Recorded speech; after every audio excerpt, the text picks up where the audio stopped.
I never believed in ghosts. I always thought they were just stories, made up to scare kids or entertain people during late-night gatherings. But everything changed one rainy evening when I decided to drive back home after visiting a friend in another city. The road was long, empty, and surrounded by thick forest on both sides, the kind of road where if something happened, no one would find you until morning. It was drizzling lightly, and my wipers made a soft, squeaking sound as they moved back and forth across the windshield. The sound became almost hypnotic as the rain tapped against the glass. I turned on the radio, but the signal was weak.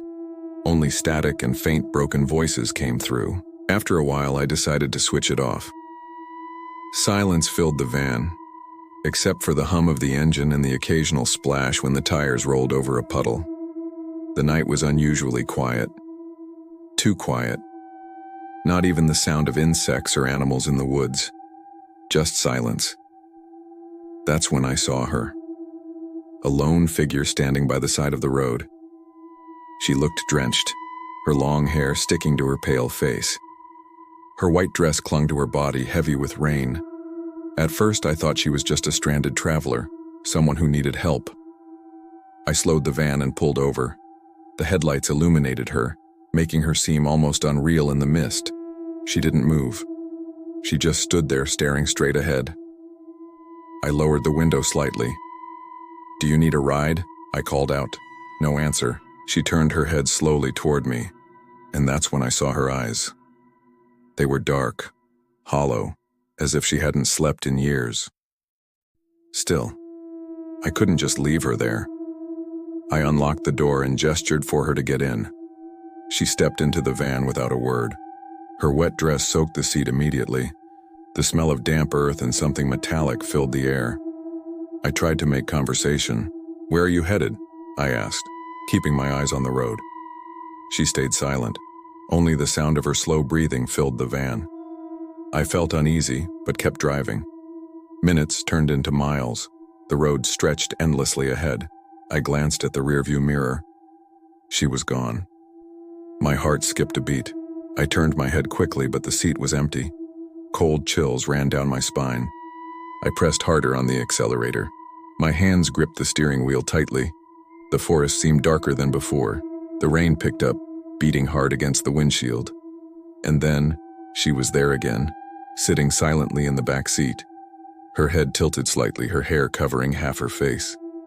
I could see her pale lips moving, whispering something, but I couldn't hear what she was saying. I turned the radio back on, desperate for distraction. Static filled the van, but beneath the static I heard her voice, repeating one word over and over. "Stay, stay, stay." I slammed the radio off. My breath grew heavy. "Who are you?" I shouted, my voice trembling. No reply, just that chilling silence. I forced myself to look forward and keep driving. The road seemed endless, looping back on itself. No matter how far I went, I saw the same broken sign, the same twisted tree. It felt like I was trapped in a nightmare. I glanced in the mirror again. She was gone.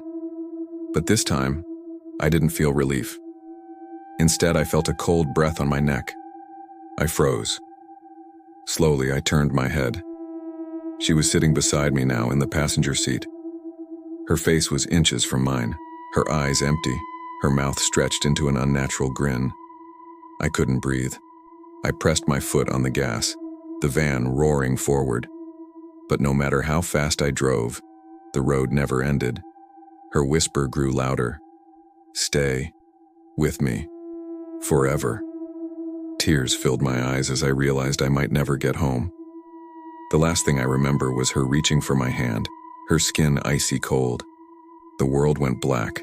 When I opened my eyes, it was morning. The van was parked by the roadside. The seat beside me was empty, but the damp imprint of her body remained. And on the fogged-up glass of the window, a single word was written: "Stay." To this day, I don't drive alone at night, because sometimes I feel her presence still with me, silent, waiting for me to finally stay forever.